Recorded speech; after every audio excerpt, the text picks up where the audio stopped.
नमस्कार दोस्तों, स्वागत है आपके अपने YouTube चैनल में। आशा करता हूं आप सभी बढ़िया होंगे। तो आज हम आपके लिए लाए हैं पार्ट 2 डीजल फ्यूल सिस्टम का। तो शुरू करते हैं आज की video. Question number 1, mechanical fuel injection विधि में डीजल ऑयल पंप द्वारा दबाव से किसको भेजा जाता है?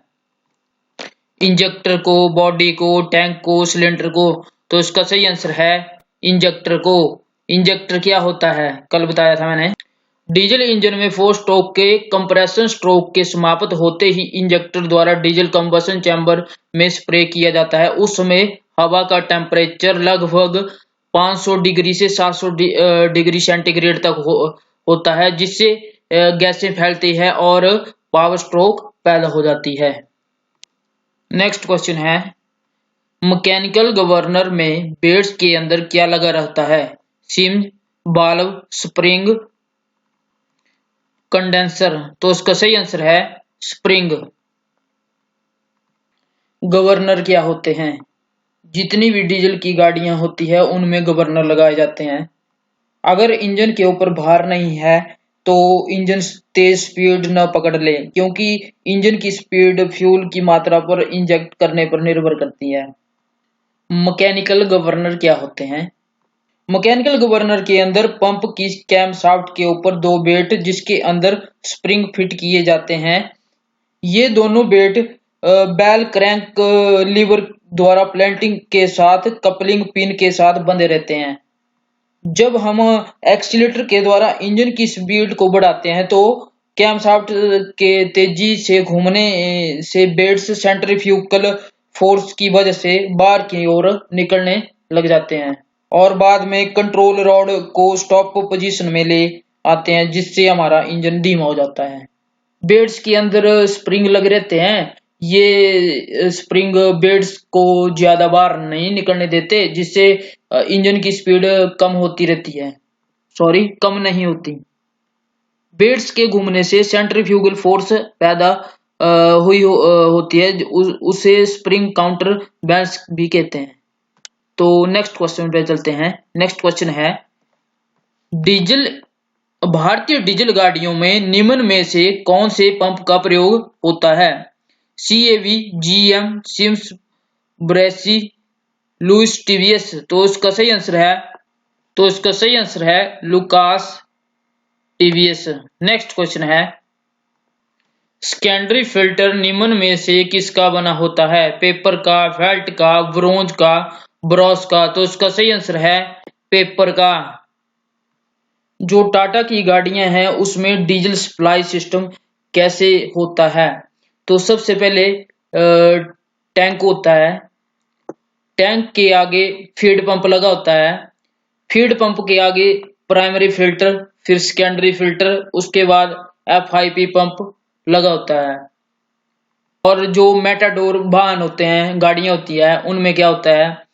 सबसे पहले टैंक होता है, उसके बाद वाटर स्प्रेटर होता है, उसके बाद फीड पंप लगा होता है, उसके बाद प्राइमरी फिल्टर होता है, फिर सेकेंडरी फिल्टर होता है, उसके बाद FIP पंप होता है।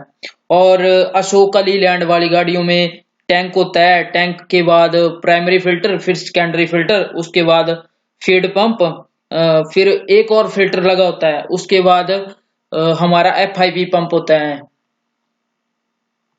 जो हमारा प्राइमरी फिल्टर होता है उसमें क्या होता है? इसमें कपड़ा, डोरी एलिमेंट के रूप में प्रयोग होते हैं। ग्रेविटी फीड सप्लाई विधि, स्टेशनरी और कुछ इंजनों में इंजेक्शन पंप के बीच ये फिल्टर प्रयोग होता है। यह फ्यूल में पानी और गंदगी, धूल के कणों को अंदर जाने से रोकता है। जो सेकेंडरी फिल्टर होता है उसमें ट्रांसफर पंप से फ्यूल इंजेक्शन पंप तक वाहनों में single filter body paper type filter का प्रयोग होता है। इस फिल्टर में डोरी टाइप फिल्टर एलिमेंट लगा होता है। और वाटर स्प्रेटर मैंने कल बताया था। वाटर स्प्रेटर जो फ्यूल टैंक है और फीड पंप के बीच में वाटर स्प्रेटर का प्रयोग करते हैं। पानी भारी निचले तल और डीजल हल्का होता है। डीजल भारी होता है।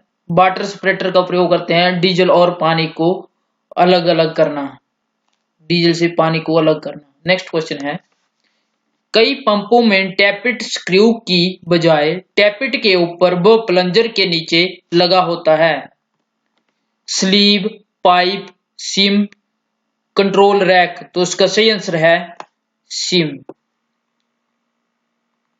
नेक्स्ट क्वेश्चन है, जर्क टाइप फ्यूल पंप किस प्रकार के पंप होते हैं? चल, स्थिर, स्लाइड, उपरोक्त सभी, तो इसका सही आंसर है स्थिर type. Jerk type fuel pump क्या होता है? इसके दो मुख्य भाग होते हैं। पंप एलिमेंट, जिसमें एक बैरल के अंदर एक प्लंजर भी लगा होता है। बैरल के ऊपर फिट किया हुआ डिलीवरी वाल्व प्लंजर कैम की सहायता से उसको ऊपर उठाता है और उसके ऊपर लगे स्प्रिंग के कारण नीचे आ जाता है। कैम की सहायता से उसे ऊपर की ओर उठाता है और स्प्रिंग की सहायता से वो नीचे की ओर दब जाता है। जो जर्क टाइप फ्यूल पंप होते हैं वो फिक्स स्ट्रोक पंप होते हैं, अर्थात उसमें प्लंजर के ऊपर जितना तेल ऑयल गैलरी से आया उतना ही प्लंजर के उठने से इंजेक्टर कंबशन चैम्बर में स्प्रे हो जाएगा। परंतु इंजन को धीरे चलाने के लिए कम तेल की मात्रा आवश्यक होती है और तेज चलाने के लिए ज्यादा बोझ उठाने के लिए अधिक, और इस कार्य को करने के लिए इसके अंदर एक हेलेक्स बना होता है और प्लंजर को कंट्रोल स्लीव द्वारा घुमाकर प्लंजर में लगे हेलेक्स को मुंह घुमाया जा सकता है उसका। और जब कंट्रोल रॉड को आगे पीछे करेंगे हम तो उससे कंट्रोल स्लीव भी घूमेगी, जिससे प्लंजर में लगे हेलेक्स की पोजीशन भी मूव कर जाएगी।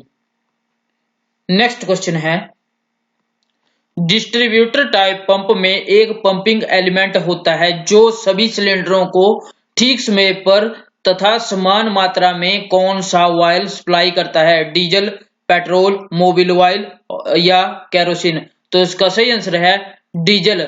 डिस्ट्रीब्यूटर टाइप पंप क्या होता है? इसमें एक पंपिंग एलिमेंट लगा होता है जो सभी सिलेंडरों को ठीक समय और बराबर मात्रा में डीजल को सप्लाई करता है।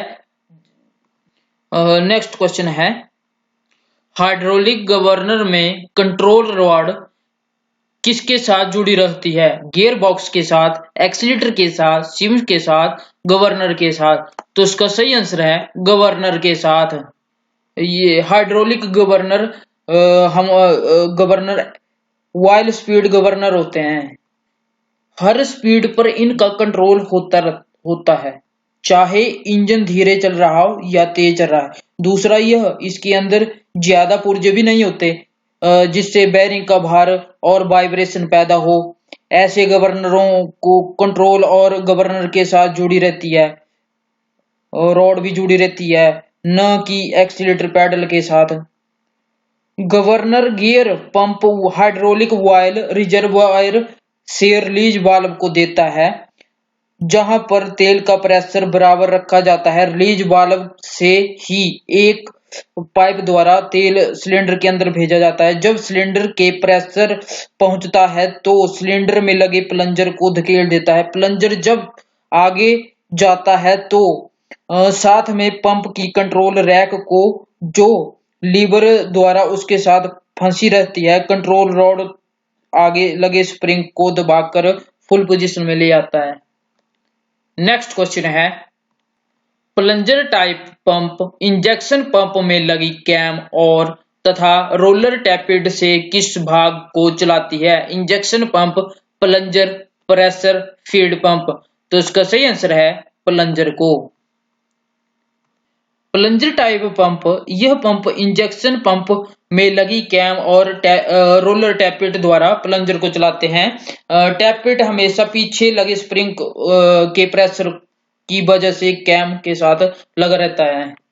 नेक्स्ट क्वेश्चन है, पिंटॉक्स नोजल की बॉडी में छोटा सा सुराख होता है, उसे कहते हैं vibratory hole, auxiliary hole, main hole, तो इसका सही आंसर है ऑक्सिलरी होल। नेक्स्ट क्वेश्चन है, नोजल बॉडी के सुराख का व्यास लगभग कितना होता है?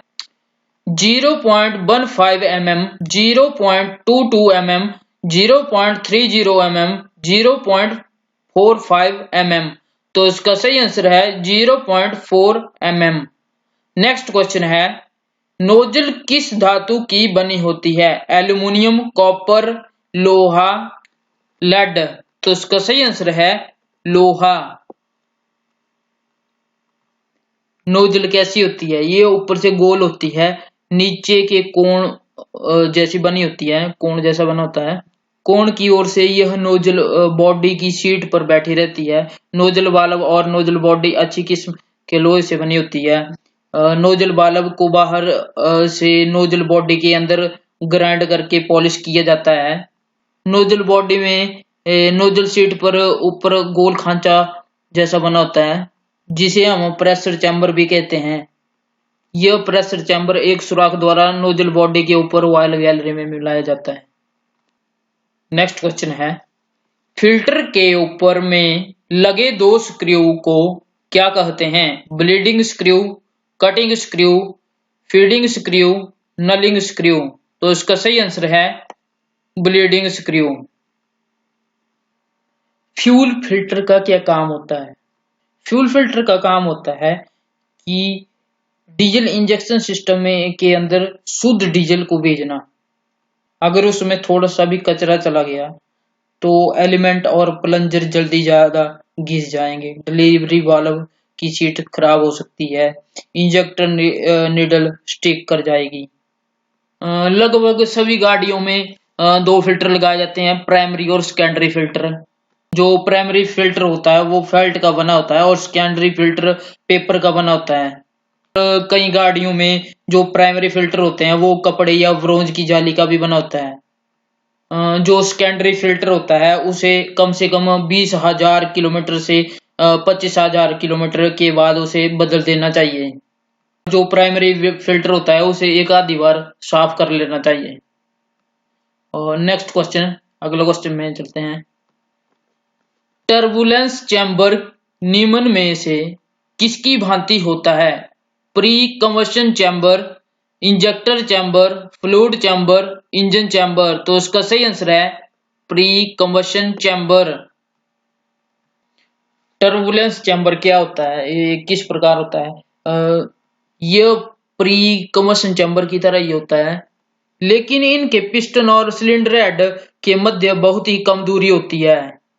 जब पिस्टन टीडीसी पर होता है तो हवा कंप्रेस होकर चैम्बर में जाती है, जो कि गोल होता है और गोल होने के कारण घूमती रहती है। इसी चैम्बर के अंदर इंजेक्टर के स्प्रे करने पर इंजेक्ट किया जाता है। डीजल बहुत ही अच्छी तरह से कंप्रेस होता है, कंप्रेस्ड हवा के साथ मिल जाता है और उसमें आग पकड़ लेती है। आग पकड़ने से गैसें फैलती है, जिससे पिस्टन पर दबाव पड़ता है और हमें पावर स्ट्रोक मिल जाती है। नेक्स्ट क्वेश्चन है, कैलिब्रेशन ऑफ इंजेक्शन पंप का अर्थ है कि एक प्लंजर पूरी मात्रा में सिलेंडर का क्या सप्लाई करना? Pressure, fuel, compression, power. तो इसका सही आंसर है फ्यूल।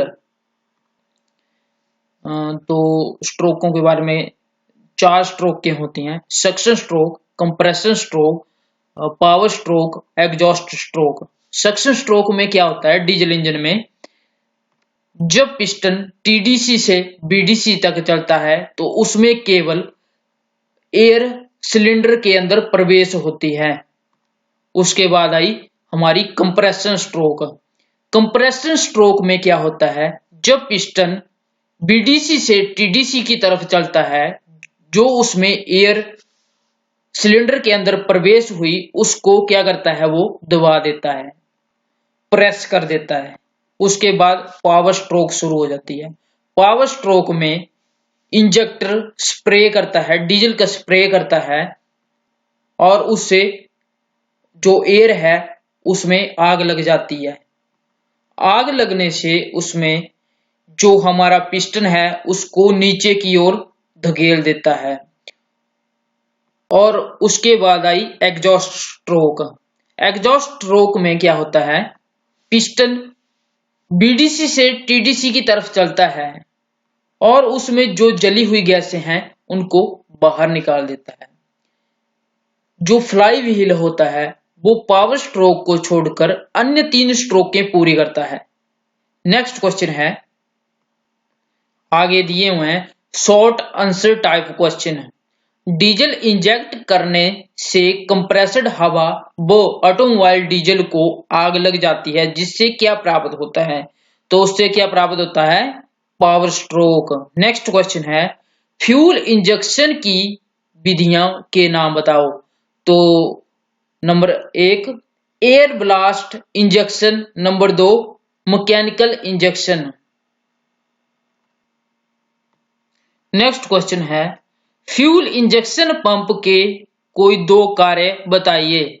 नंबर 1 प्रत्येक सिलेंडर को समान मात्रा में डीजल भेजना, नंबर 2 सही मात्रा में डीजल को भेजना। नेक्स्ट क्वेश्चन है, जर्क टाइप फ्यूल पंप कैसा पंप होता है? तो बताया मैंने, फिक्स स्ट्रोक टाइप।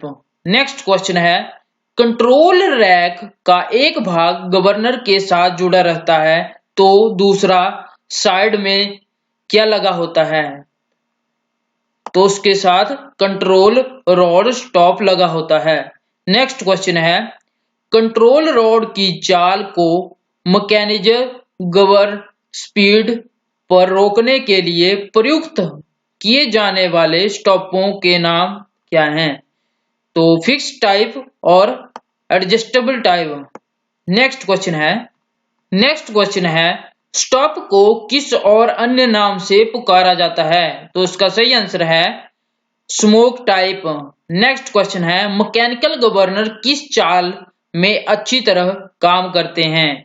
तो इसका आंसर है धीमी चाल पर। नेक्स्ट क्वेश्चन है, कौन सा गवर्नर ऑल्ड स्पीड गवर्नर होता है? तो इसका आंसर है hydraulic governor. All speed governor कैसा हुआ? Hydraulic governor. नेक्स्ट क्वेश्चन है, न्यूमेटिक गवर्नर के मुख्य भागों के नाम बताइए। तो वेंचुरी एयर और डायाफ्राम यूनिट। नेक्स्ट क्वेश्चन है, डायाफ्राम टाइप पंप किससे चलते हैं? तो इसका आंसर है इंजेक्शन पंप की शाफ्ट से।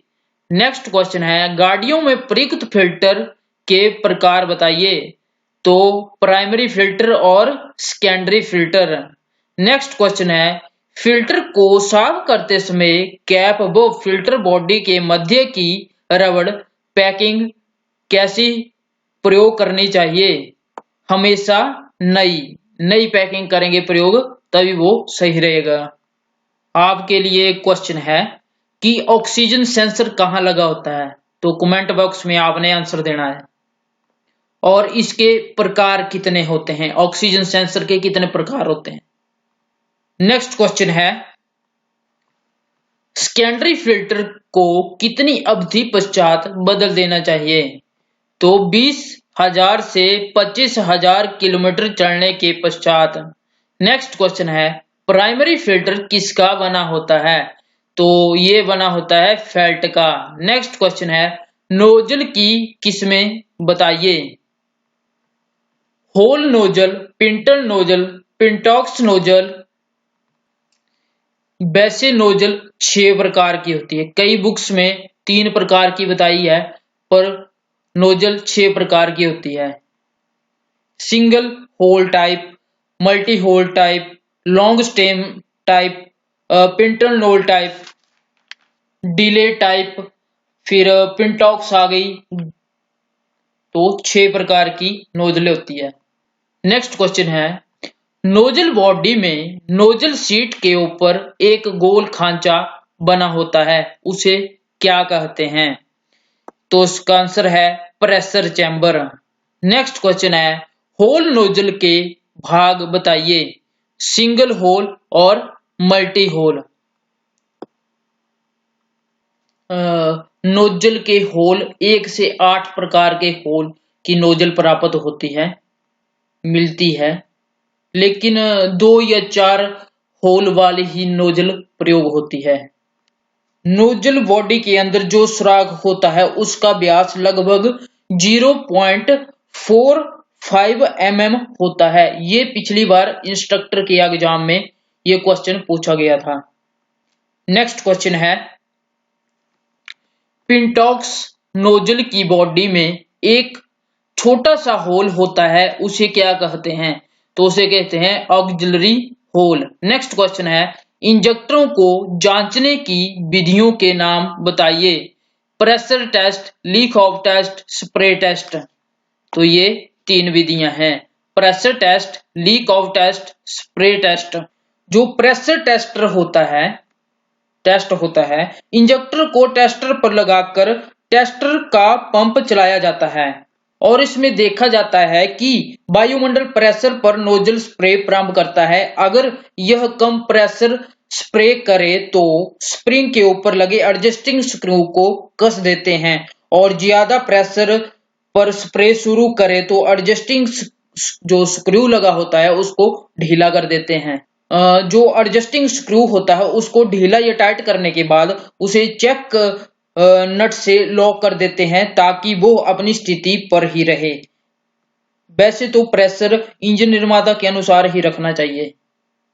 दूसरे पर आया लीक ऑफ टेस्ट। इसको कैसे चेक करते हैं? नोजल को टेस्टर पर लगाकर उसके अंदर लगभग 150 एटमॉस्फेयर प्रेशर बनाते हैं। 150 एटमॉस्फेयर प्रेशर बनाएं और लगभग 10 सेकंड तक ही बनाएं इसको। और उसके बाद देखें कि जो नोजल बॉडी है उसके नीचे तेल की बूंदें या ज्यादा गीली हो जाए तो समझें कि नोजल सीट ठीक नहीं है। नोजल वाल्व की नीडल ग्राइंड मशीन पर ग्राइंड करने नई सीट बनाएं और नोजल बॉडी में लैप द्वारा सीट ग्राइंड करें और इन दोनों को ठीक करने के बाद प्रेशर और लीक ऑफ टेस्ट भी चेक कर लें। और आगे आया लास्ट में स्प्रे टेस्टर। जो स्प्रे टेस्ट है वो कैसे करते हैं? जो स्प्रे टेस्टर है उसके अंदर लगी जो गेज है उसको डिस्कनेक्ट कर देते हैं और टेस्टर के हैंडल को 1 सेकंड में 4 बार चलाते हैं। इंजेक्टर से निकली हुई स्प्रे को ध्यान से देखते हैं और ये धार की शक्ल में नहीं होनी चाहिए, फटी भी नहीं होनी चाहिए और ये ऑटोमाइज फार्म में निकले जैसी होनी चाहिए। और इसमें चेतावनी जरूर रखनी चाहिए एक कि जब इंजेक्टर टेस्टर पर टेस्ट करते हैं तो क्या करना चाहिए? उस समय अपनी उंगली या शरीर का कोई भी भाग स्प्रे के सामने न लाएं, नहीं तो शरीर के भाग में तेल से ज्यादा प्रेशर होने के कारण उसमें छेद हो सकता है। वो प्रेशर इतना ज्यादा होता है कि शरीर के किसी भी भाग में छेद आर या पार भी हो जाता है। कई मैकेनिकल वर्कशॉपों में भी क्या करते हैं कि स्प्रे करते हैं तो अपना कई बार हाथ या अंगुली लगा देते हैं, तो उससे बचना चाहिए। अगर आप हाथ लगाओगे तो उसके इतना ज्यादा प्रेशर होता है कि हाथ में छेद भी हो सकता है। नेक्स्ट क्वेश्चन है, इनडायरेक्ट इंजेक्शन विधि में किसका प्रयोग किया जाता है? तो इसका आंसर है हीटर प्लग का। कल बताया था मैंने। अगर आपने पिछली वीडियो नहीं देखी है तो उसको एक बार उसको पहले चेक कर लें, उसको डिस्क्रिप्शन में डाल दूंगा उसका लिंक। हीटर प्लग को ग्लो प्लग भी कहते हैं। यह विधि इनडायरेक्ट विधि भी होती है प्रयोगी। जो हीटर प्लग होता है वो कंबशन चैम्बर में इंजेक्टर के पास लगाया जाता है। जब इंजन बहुत ठंडा होता है तो बैटरी के करंट द्वारा स्विच ऑन करके प्लग को गर्म किया जाता है, जिससे कंबशन चैम्बर का तापमान बढ़ जाता है। उस समय इंजन को क्रैंक दिया जाता है, जिससे कंबशन चैम्बर में फ्यूल स्प्रे होते हैं वो जल जाता है और इंजन तुरंत स्टार्ट हो जाता है। नेक्स्ट क्वेश्चन है, फ्यूल इंजेक्शन सिस्टम कब काम करेगा?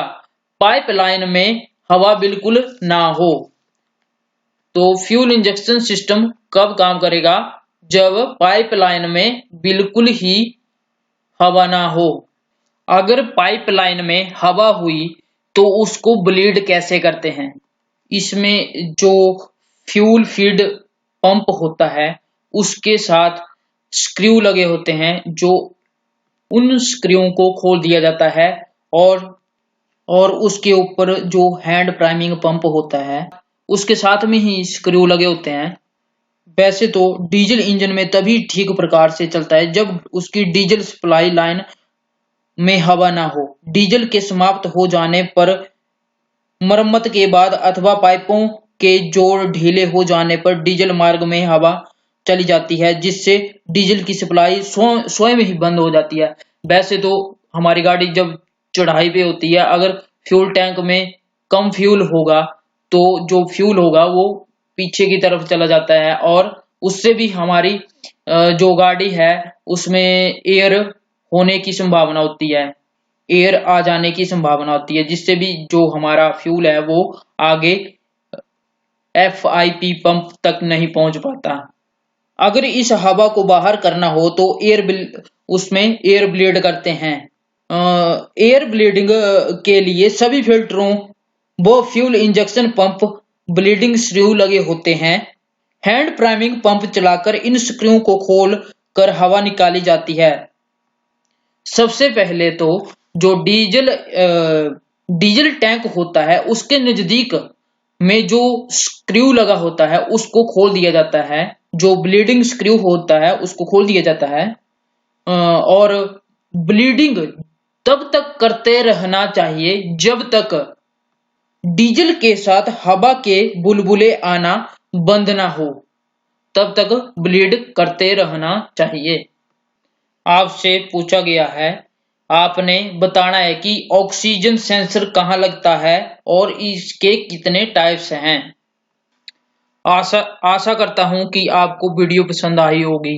अगर आपको वीडियो पसंद आई है तो प्लीज लाइक करें, सब्सक्राइब करें, शेयर करें और अगर आप हमारे टेलीग्राम ग्रुप से नहीं जुड़े हैं तो डिस्क्रिप्शन में उसका लिंक दिया हुआ है, तो प्लीज जुड़ सकते हैं आप। धन्यवाद।